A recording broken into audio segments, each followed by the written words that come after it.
Ito ngayon ang ayusin natin mga ka-idol. Ang sira nito ay ito siya. Ito yung tinatawag na gearbox. Pag ang washing machine ay nag-slide at maingay ay ito ay sira na. May gear ito sa ilalim at yun ang nasisira kaya maingay ng washing machine.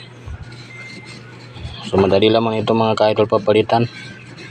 Kahit hindi technician ay kayang-kaya na ito papalitan kasi may assembly naman na gearbox.